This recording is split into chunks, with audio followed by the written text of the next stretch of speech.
kinaka homeless. Isn't it?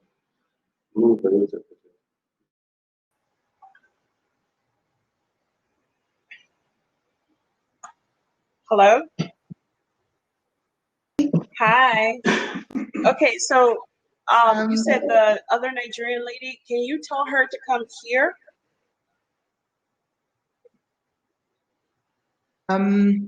Yes, I've been chatting her up on WhatsApp. So let me just, she was supposed to be here. Okay, hold on a second. Ready?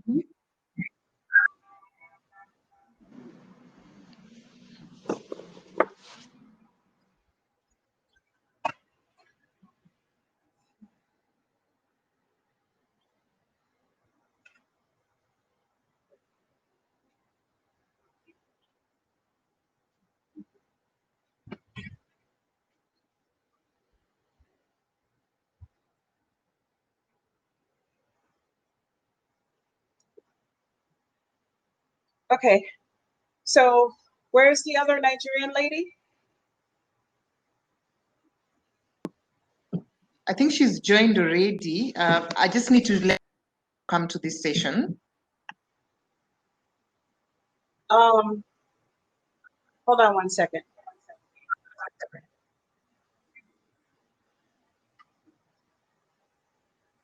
Okay, can you hear me okay? Yes, I can hear. Okay, so we're waiting for your other participant. I don't see her. Can you call her? Do you know her? Because we don't have her information. Yeah. Let me just call her now.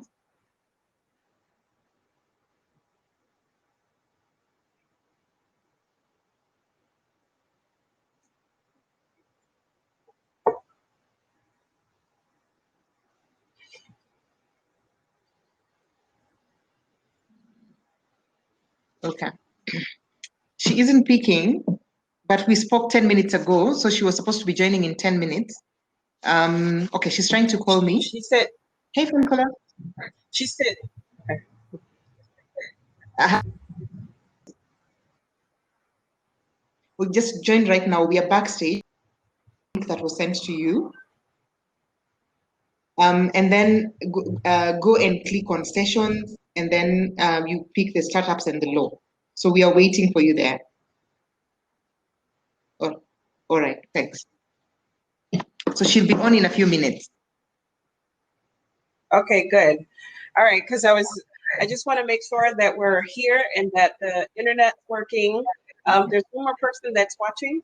I just wanted to make sure that the internet's working and that you're connected and that you're good to go. So if you guys could, your session starts, it starts in like 10 minutes. Oh, okay. Ravine said it's her that's watching. Make sure that we're here. So thanks, Ravine, for walking in to make sure that everything is fine. So the reason why we like to do this is we want to make sure your internet's fine and that we can hear you very clearly, and we test it before we start to announce to people that you guys are here. So we wanted to make sure that you're both set up, and then from being set up, then you feel more comfortable. So because the internet is weird like that. I agree. Okay, I'll be right back. Oh, no problem, thanks. I'll wait for her here. Okay. Yeah. Sheesh.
Hi, sorry. I know we have 8 minutes, so I'm just going to get rid of my daughter's decor the moment she's out of this room. So if you just give me a few minutes and I'll get rid of it, but I don't want her to see me taking it down.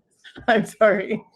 Okay, you ladies are good. Our job is just to make sure that we can hear you loud and clear, and I can hear the both of you loud and clear. So I'm gonna keep announcing to everyone when it's time that it's that you guys are ready. So you definitely have a good 8 minutes before you get started. So if you need to turn off your screen to do whatever you need to do, that's fine. We just want to see you logged in. Yes, thank you, Annie. Hi, Linda.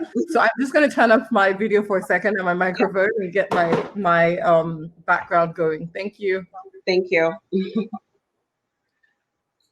Mommy, the table for you. Yeah, thank you. Put your laptop on the table. I will do that. Thank you, honey. Yeah. Okay, so I'll be right back. Linda and Funke, I know you could all hear me, so it's okay. Ignore what I'm saying. I'm just going to go back and make sure that everyone's networking, but also announce your session. So let me mute this.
Linda.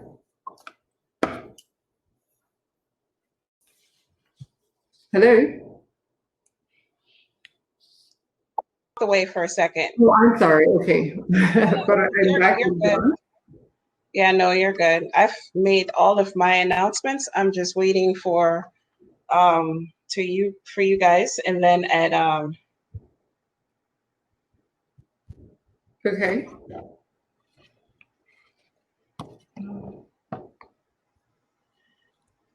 I think I'll just lift my camera up a little bit. 1 second. okay.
Okay, ladies, you may want to turn your camera back on because everyone should be here shortly.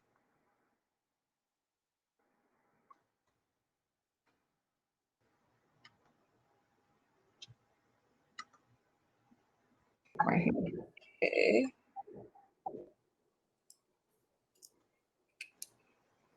All right, yeah, so it's everyone's going to be slowly trickling in the other session. So I just ask that you be patient so that I can give people time to just slowly come back over here because some people take some minute to figure out how to get over here. So I'm trying to make the instructions That's fine. as clear as possible. So how is everyone's Saturday? As Saturdays can be, yeah. Lina's the only one who could have drafted me into a session on a Saturday. It's a proper schedule here, but it's okay. Well, we appreciate it. Anyone that is taking their Saturday, yeah, anyone that is taking their Saturday to come talk to us is greatly appreciated because we know how precious people's times are. So thank you, ladies, for agreeing to do this. And, next time we do it, because we try to do our events, as Linda knows, we travel throughout Africa to host the event. But of course, now we're not traveling anywhere except in front of our, right, in front of our laptop. So but once a quarter, though, this is our first big one. And then once a quarter, we'll minimize it down to like 4 or 5 days, but then still allow people to do the networking, which is why people attend conferences in the first place. So we appreciate you taking the time to do this to kick off before we start hosting more. So we'll be hitting up the attorneys and just letting you know y'all are on our list.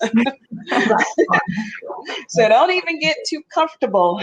Right, it's not a one-off, right? Okay. No, it's not. You guys got too many startups that need education, as we like to say. So Yeah. yeah.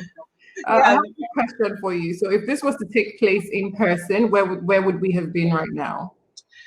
Well, we were scheduled to be in Nigeria. Right now, it actually would have been Kenya. And in Kenya is our home base. Although I'm Nigerian, I love my people. I love you. However, Kenya is our base. This is where we started off. So right now, when we host in Kenya, our event is usually for 4 days. So, and we work with tech hubs. There's each place is different until the last 2 days of the actual event, which is all day. But the others are like breakout sessions, so where we host it in various hub spaces and then come back and host it at the university. But 2 months ago, it would have been Nigeria and Ghana. And in Nigeria, we would have been hosting in Lagos at the Google Center. Okay. Yeah, Okay. so that's where we were scheduled to be at this year. And in Ghana, we would have been at Impact Hub in Accra. I'm sure you're familiar. So we would have been at Impact Hub there. So along with the other countries that we had scheduled for this year. But because we can't do it that way, then we'll take what we would have done and just segment it out to once a quarter, knowing the bases that we need to touch base with. So it's almost like each country that we're dealing with is a little bit different. And now we're trying to pull them all together when we do these conferences. So it still has the same message, but we try to make sure that each of these sessions will have someone from various countries throughout Africa, because our mission is to go throughout Africa. So whenever we get back to what is normal, whatever that means right now, because we really don't know. So whenever we get back to what is normal, by then we would have been touched base with most of you, and then go back and do our tours again throughout Africa. So that's why we really appreciate you taking your time out now to connect with us, because I know people are either webinar out. Zoomed out. They're like, don't ask me. I had to pull in favors, and people are like, girl, you're lucky it's you, because I would have turned you down, because I don't ask them for a lot. So, and I don't go bugging them. If I call, is because I'm asking you to, help me out. So, and they know this.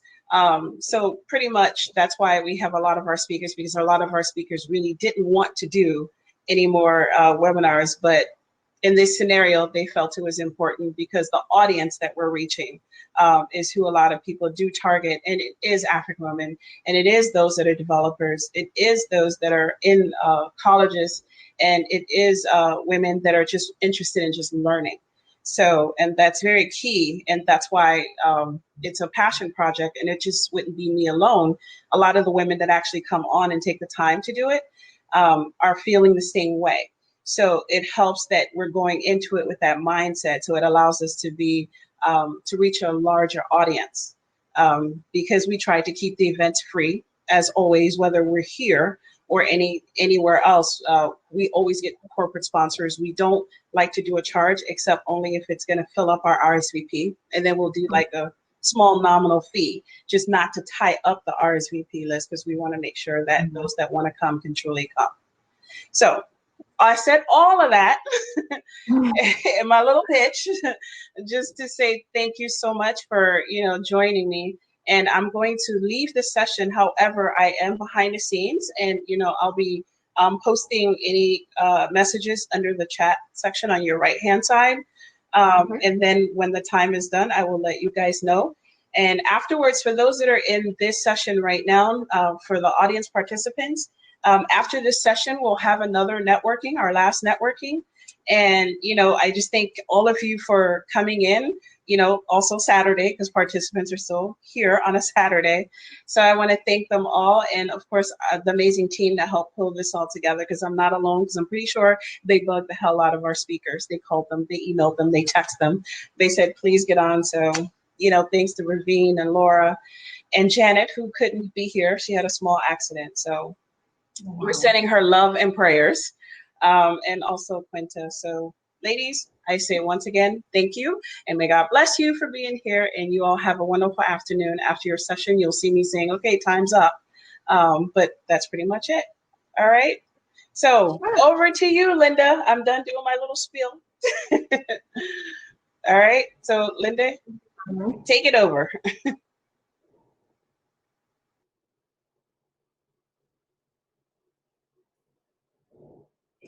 Hi, Linda. Sorry, I can't hear you. You might be muted.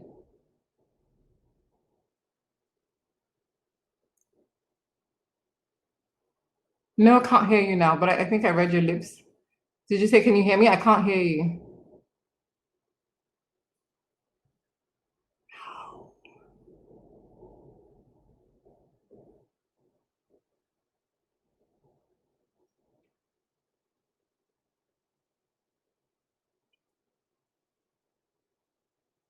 Hi, Linda. I'm sorry. Unfortunately, I can't hear you. If you can hear me, I can't hear you. So, yeah, we can't. Linda, you can hear us, right? Her microphone doesn't look muted from where I'm sitting. Yeah, though. it's not.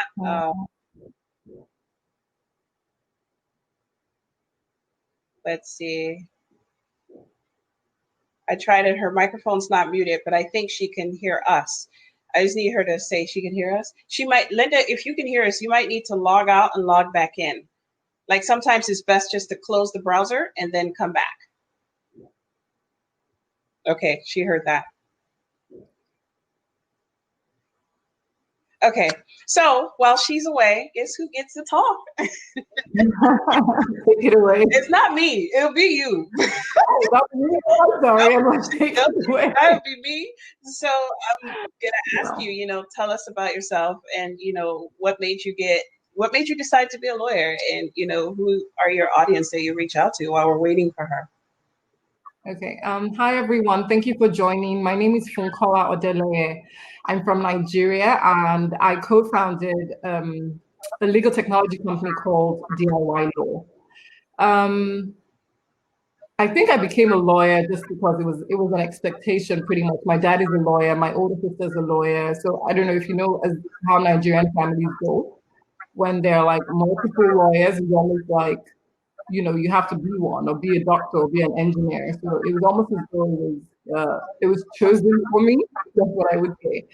I mean, I went to law school and I started working in a law firm. But then I got very uncomfortable, especially when, you know, things are very, very structured. You're talking to large corporations, you know, that's the kind of work that you're doing. But I think I've always been an entrepreneur at heart, because I quit my job and I went to start an e-commerce grocery store in Nigeria. That didn't work out, and so I went back to work and I started working in investment banking. And again, I was restless. I still feel like I said entrepreneurship is my calling, but this time around, after leaving investment banking, I sat down and looked at the failures from my last venture, and I realized that, you know, it was because I was inundated with so many things, like running the business and having to deal with like legal compliance, regulatory compliance, tax filings, just general business support. So on the one hand, you have to do core business, and on the other hand, as a startup with bootstrapping, you have to do all of the other footwork. So hi, Linda. Sorry, could you say something? I'm sorry, guys. Hi. Linda, can you say something? Oh yes, I can hear you. Awesome. So Annie just asked me a question to introduce myself and why I'm a lawyer and doing what I'm doing. So so that was what I was saying. Yeah, so pretty much I did an audit. I wanted to know why I felt like being an entrepreneur, and it made me realize that it was just too much for an entrepreneur to do. A business person has to, you know, run the business, do your day-to-day, ensure profitability, and then you still have all of this like regulatory compliance, legal, accounting, taxes, and business support stuff to do. So it pretty much shaped the next business venture, which is DIY Law. What my co-founders and I decided to do was just to make legal services simpler for entrepreneurs. So we're just going to give you a chance to run your business and succeed. And for everything else that distracts you, such as legal work and with business compliance, we'll take that off of you. So I'll say I took a personal failure and pretty much introspected and found a solution out of it. And that's what DIY Law is today. I hope now you can hear me clearly. It's raining in Nairobi, and so I hope this works out, because when it rains in Nairobi, the lights go out. So I hope that correlation doesn't happen today. But thanks for the introduction. It's amazing, you know, how I think sometimes you fail at some point and then you realize that these problems are common. And so the reason why we thought to put together this session as the Lawyers Hub was just to figure out, do we need lawyers? Do startups need lawyers? And what do they need lawyers for? And so maybe I just first introduce myself. My name is Linda Bonyo. I'm in Nairobi, Kenya. I founded the Lawyers Hub in Kenya. We are a tech hub based in Nairobi. We work on innovating around the law, but also we support tech startups in their tech journey to figure out all the legal questions we have. And I've just been thinking we should start DIY law in Kenya. Could you give us all the rights and do this in Nairobi? Absolutely. Why not? Honestly, anywhere in Africa where there's like a vibrant tech ecosystem and entrepreneurial ecosystem, you need to have a DIY law. Yeah, that's true. That's true. Okay, then. So I wanted to just for us to have a chat just between two lawyers, and everyone else assume that you're just eavesdropping on our discussion. But we'd start from maybe when somebody has a really great idea, they never think of the legal issues first. I realize from the tech ecosystem, people would think about identity, and one of the things they do is maybe go for a domain name first. While for most lawyers, when they get an idea, they want to register the business first, and then they figure out maybe the business model. What's the right way to go around it? Is the legal way the right way first? Do we need to rush to register organizations or incorporate companies? Or do we need to go for domains first or the business model first? What's your thought around that? I would say really personal style. Some people have reasons why they want to register the company first before the business idea or before the domain name. I'll give you an example. If you said, oh, I have a business idea today, and then you run it by, say, your parents, and they're your angel investors at that point in time, you just say, I have a business idea, and your dad says, oh, sounds great. You're finally doing something with your life. I'm going to cut you a check, but I'll give you a check in your company name. I don't know if you see what I mean. So people would probably in that situation, rush to register the company so they can have a corporate bank account and corporate presence before they actually think the idea through. So I think it's not a one-size-fits-all solution. It would really depend on what it is that's going on at that point in time. However, I always advocate for have a minimum viable product. Look for something that's we're convinced that if I did step out and I registered this business, and say for instance you're working and it's your side hustle, and I quit this job, I'm ready to go through with this. I feel find a product, and you can only find or know your product is going to work if you have an MVP. You've done a brain dump. You have a business model carved out. You already know who your customers are going to be. Because if you do go ahead to register first before thinking everything through, you're probably going to be inundated with compliance issues. The moment your company is registered and is now a separate legal entity from you, then there's so many expectations from that company. So imagine when you've registered your company today, and by the end of the month, you have to start making your tax filing, and you haven't even finished, thinking about what the product is going to be like, or who your customers are going to be, or if you have a domain name, So pretty much have a minimum viable product. If this means securing the domain name even without exactly hosting the product, or if it means just having a business plan and the business model, and you're already approaching your first investors, your angel investors, your friends and family, then by all means, yes. But be sure that it's something you want to go on with. I'll tell you another reason why is because in some countries, winding down an entity is very difficult. Registering is so easy. You can get your company registered in, I don't know, in some places in a day, in a week. But when you decide, oh, this is not working and I want to shut down the business, you can't just take that decision and shut down in one day. So, before you bite the bullet and register a company, I would say make sure you're sure of what you're doing. You have an MVP. You can go ahead to register the domain name first. You have your business model carved out. You already know who your first customers are or who you're reaching out to, your partners, before you go ahead to bite the bullet. And again, you can do it simultaneously. So it's just once that you have that moment of certainty and you're like, I'm going for this, I'm going to do this, then you can go ahead to register the business.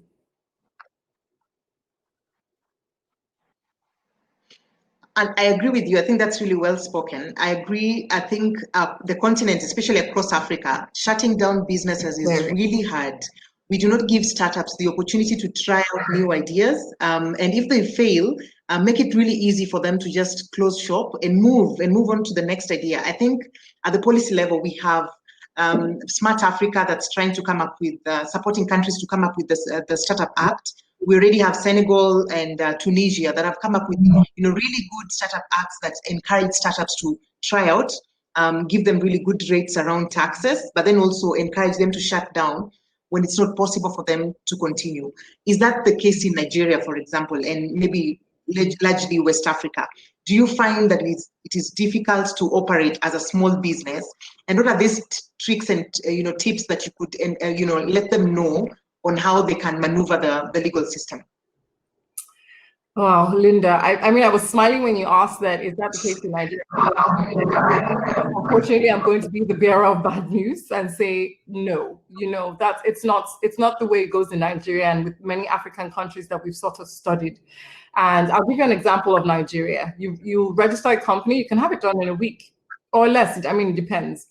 Shutting down, in most cases, you might need a court-ordered winding up. So you first have to go to court and seek a judge's approval pretty much before you shut down your company. A lot of people don't know this. They think, oh, okay, the moment I move the money from the bank accounts and I just close the office doors and that's it, or I stop paying rent, or I bring down the website and there's no more domain name, then that's it. No, it's not as simple as that.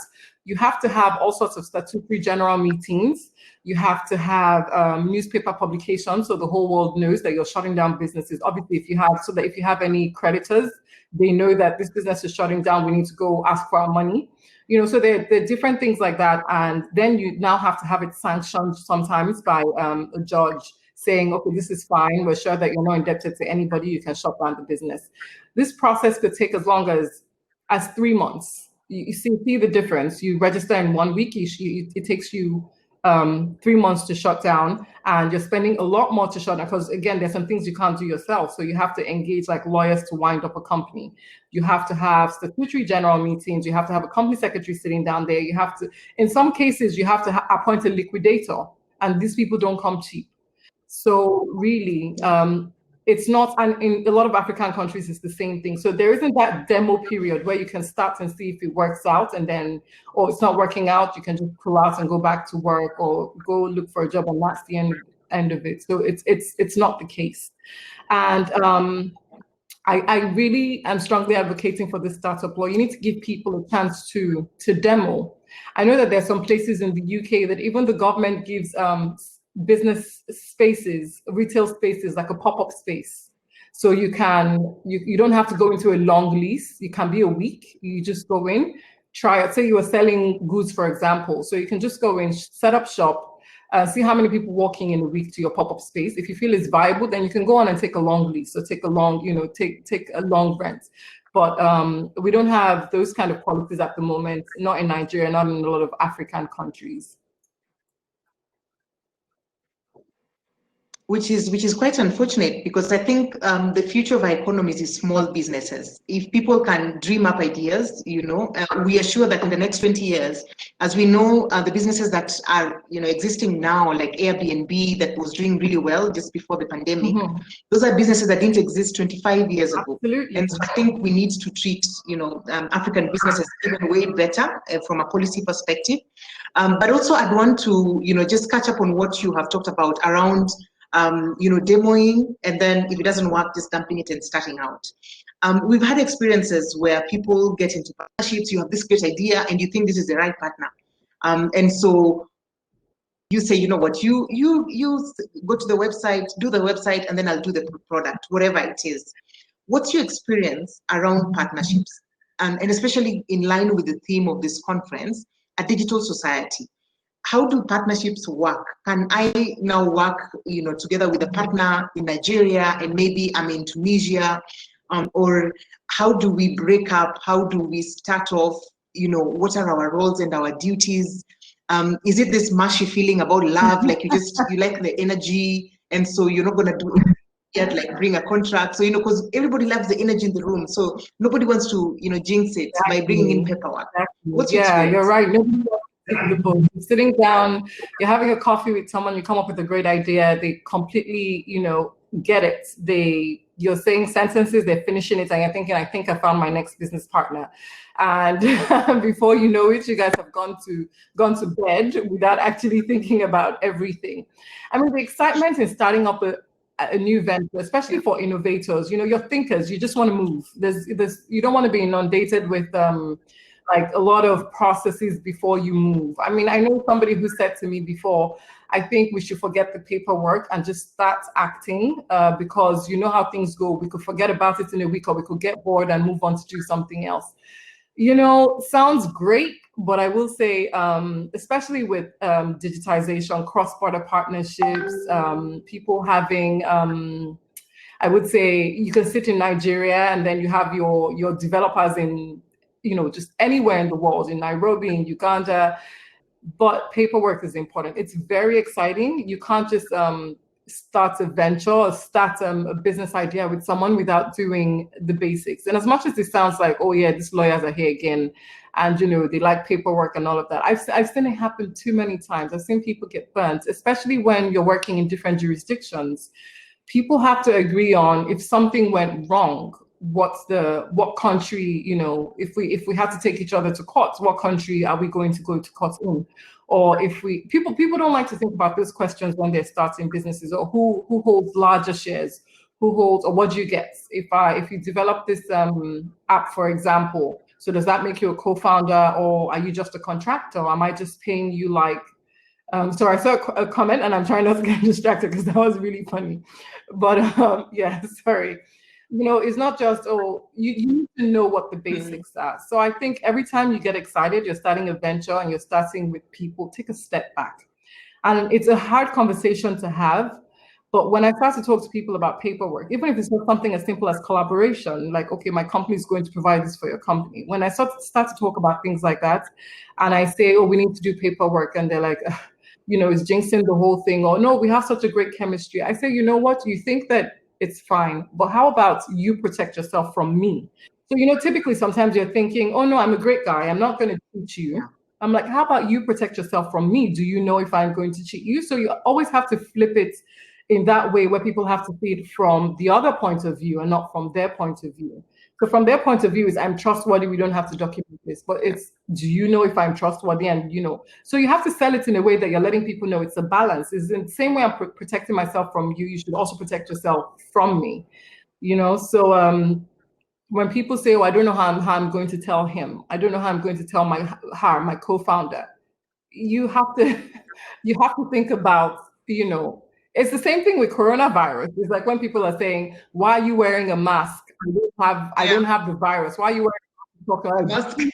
That's what I was thinking. I might be protecting you by wearing this mask. Not necessarily I'm protecting myself from you. So, it's just typically flip it around, put yourself in the other person's shoes, flip the scenario. And it's not even just about protection. It's not about trust alone. It's just sometimes you need to document things. You can't prepare for every scenario, but you need to think about, things that happen 5 years down the line. You guys are excited today. 5 years down the line, a big investor is coming and then they want to buy shares. And now the two of you can't imagine who owns what. What are they buying from who? You see what I mean? Or the company is winding down and you have to sell the intellectual property and you're thinking, oh, who actually owns the intellectual property? Or was it a contract basis? Is it yours? Does it remain with me? Am I just your developer? So it's just, I can't go through all of the possible scenarios right now, but it's just anything could potentially happen. And it doesn't necessarily have to be negative. It could be positive things happening as well. I totally agree. Sorry? Sorry, what I didn't get that. Linda, can you hear me? No, so I just said I totally agree with you. Yeah, I can hear you. So it could be positive. It could be we're listing on the New York Stock Exchange I can hear tomorrow. You. Okay, great. we're listing on the New York Stock Exchange tomorrow. Who owns what? Who does what? Or I don't know. We're being recognized today. Who's the CEO? Who's the CTO? So it's just sometimes you just have to document things and make it clear cuts. It's for positive situations. It's also for negative situations. It's to protect yourself and it's also to protect the other person.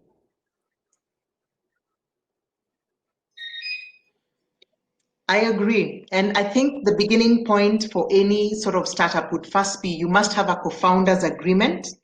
From the moment that you begin, it is important that you have a co-founders agreement.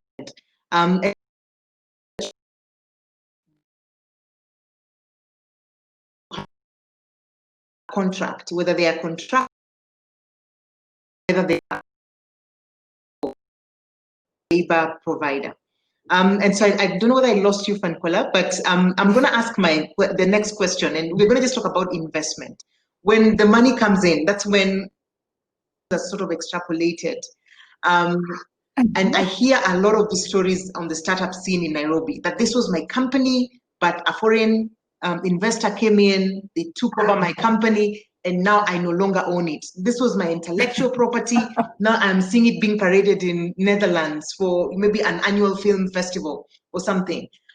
What do we do as startups to protect ourselves? And one of the things that I have a really big headache around is somebody who's desperately in need of money, because we know capital is not available in Africa. Not many organizations are investing in startups, government are not investing in startups, pension funds are not investing in startups, and so we are left to either foreign angel investors and very few angel investors, but the huge capital comes in from the West. And so somebody will give you the money, but they will take your board seats.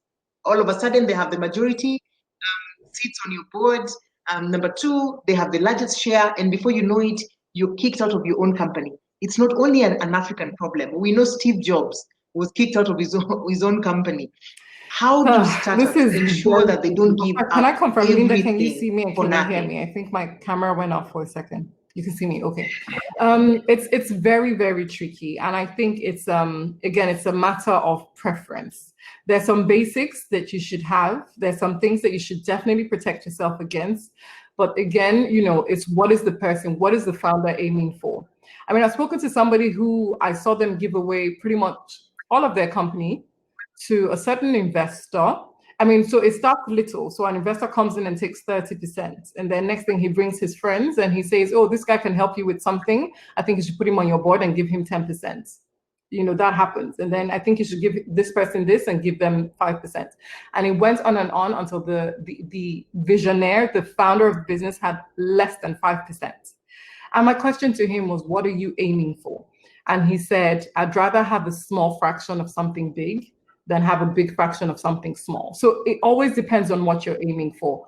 I mean, but that said, even if you have a small fraction of something big, you really don't want to tip the scales to the point where you no longer feel like the owner and you now feel like an employee, like you're working for this, for the people who have invested in your business.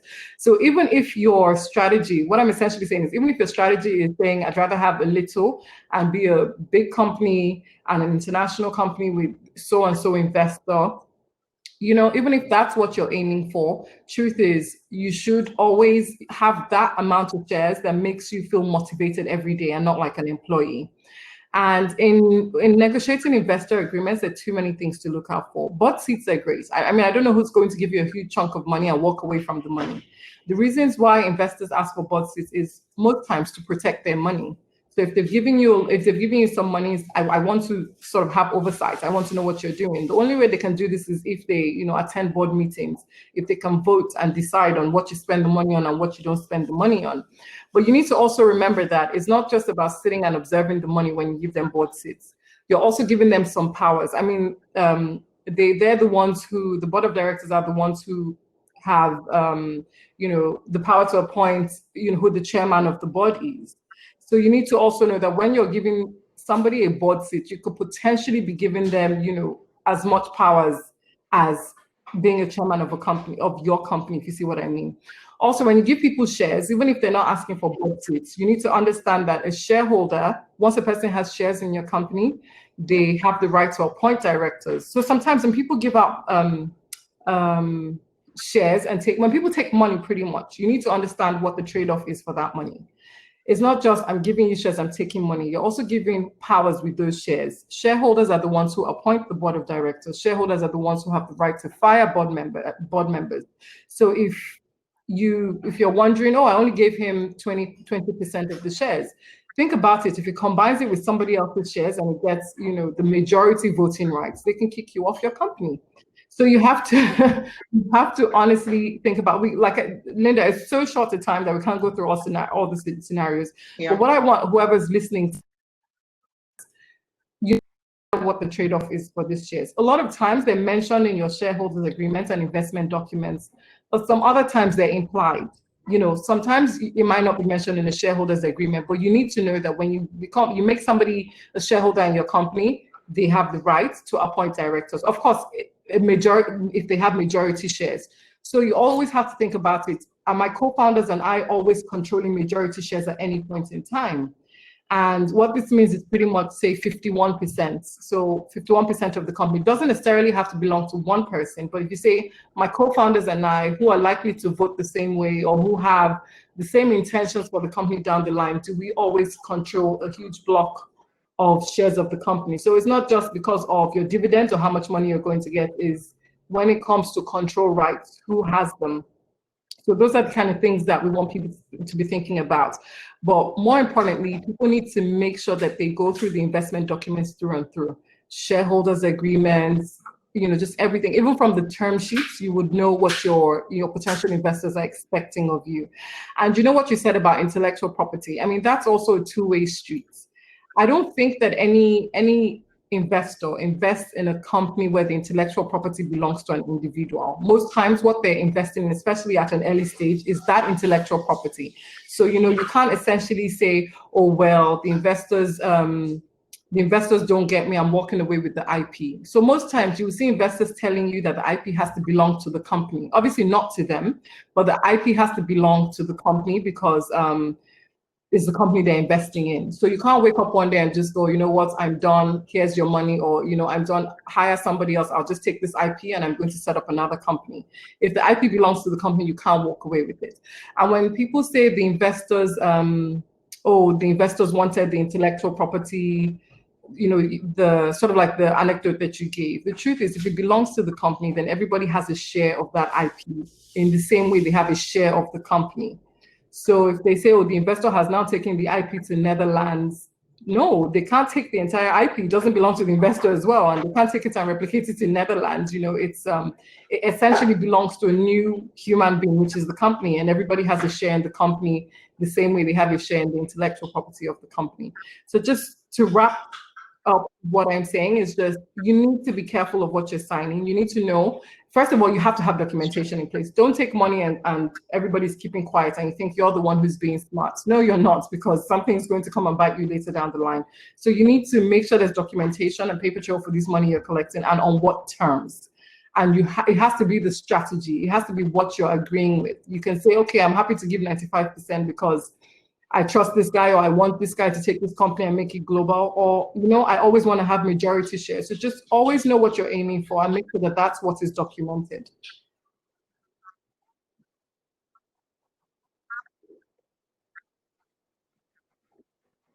Thank you very much. Thank you very much for that. I was going to say this from everything you have said. You need a lawyer. Many people will say lawyers are expensive. The truth is they are expensive, but there are organizations that are working to ensure that you can self-represent, like DIY Law, in Nigeria that Fankola is running together with her co-founders. Lawyers Hub in Kenya is trying to ensure that you actually have support and do not make mistakes along the way. So please never agree as a startup when somebody says, you don't have a lawyer, so we don't need a lawyer. No, that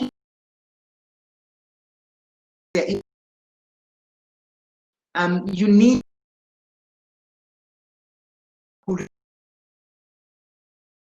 your interest. And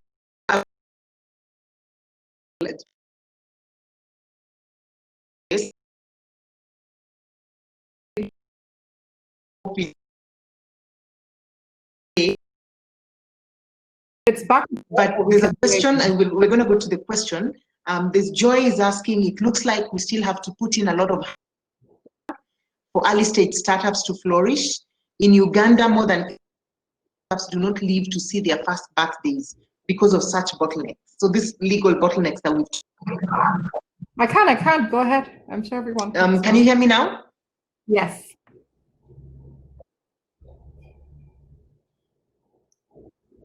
Can you hear me? Okay. In the sense that somebody can sue them. What are the instances where startups have been sued and they lose everything they have built? How do we, as startups, avoid these pitfalls and ensure that we and do not get it's simple. I'm just going to preach the message of get a lawyer. But really, the truth of the matter is it's not everyone who can afford to get a lawyer, especially in the beginning part of their business. I see budgets for new startups, and I don't see legal fees inside, and I get it. It's the same way you're not going to have an auditor in your, in the first budget of your, of your business or the first spend you're going to make. So I get it, but I think primarily the way that you can limit your liability is to register a limited liability company. It's pretty much a no-brainer. Even if you're not going to get a lawyer in the first place, just know that when you're registering, sometimes it's cheaper to register as a sole proprietor. It's in Nigeria, that's so much more cheaper. And then you see people who are doing things that say like food businesses, and they're doing it as a sole proprietor. And I'm thinking, no, please don't do that. For a food business where somebody can have food poisoning or die, and then, sue you for things like that, where you most likely will be personally responsible. Don't do a sole proprietorship. Protect yourself. Give yourself that extra level, and that's by making yourself a limited liability company. What that means is that you have made your company a separate person from yourself, and as the name suggests, you have limited your liability. So now, God forbid, you have a food business and somebody gets food poisoning. They're not suing you personally as the owner of the company. They're suing the company that provided the restaurant, if you see what I mean, that provided the food. That's just one of the many examples. You're managing people's assets or funds and things like that, and something, say, goes wrong with the technology and is compromised. They're not coming after you, they're coming after the company. So limit your liability and make sure that it's limited to the share capital of the company. And so please don't register sole proprietorships in many cases. When you register as a proprietorship, what you're pretty much doing is saying, I'm the same person as my business. So this is just a name for the services or the goods that I provide. But once you limit your liability, you've made your company, your startup, a separate person from yourself. But other than that, I mean, it's not saying that once you've done that, that's a catch-all and you're protected, but it's one step. The next step is to always make sure that you get legal counsel, and that's the truth. Things like data and, just having people's data. A lot of people they set up their tech companies or their apps, and then you're collecting sign-ons and you're collecting people's data, and you don't even have a privacy policy on your website to tell people what you're doing with this data, how you're protecting them, and how they can ask you how long you're holding their data for. These are things that people Facebook is getting the slack, the flack for this these days. So it's just, as a startup, you can't know all of the rules you're supposed to comply with. It's not possible. At the most, you're registered, that when you register, you're meant to file something, you're meant to pay taxes, but that's probably what in terms of privacy regulations, do you know what you're meant to do?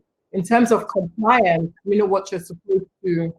You can't. You're going to spend so much time trying to chase after these laws and regulations and studying them, but you're not going to focus on your core business. And that's really what happened to me when I started my first business. I was trying so hard to make sure that I was up to date with all the laws and regulations, but I didn't have time to face the business anymore. The business is naturally collapsed.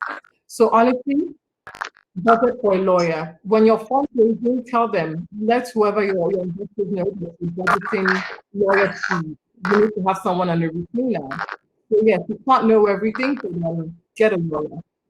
That's what I'm saying. Thank you very much. You can hear me.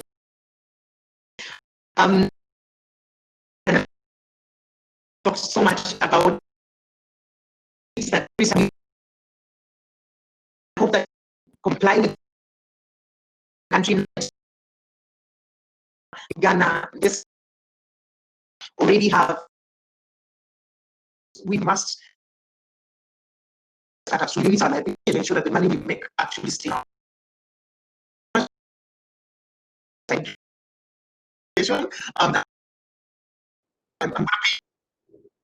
But from my It's my area and from the thank you very much. Ali. Absolutely. Thank you so much for having me, Linda. Conference. Yes. Thank you so much, ladies. I know that your time is up, and I appreciate the wealth of information.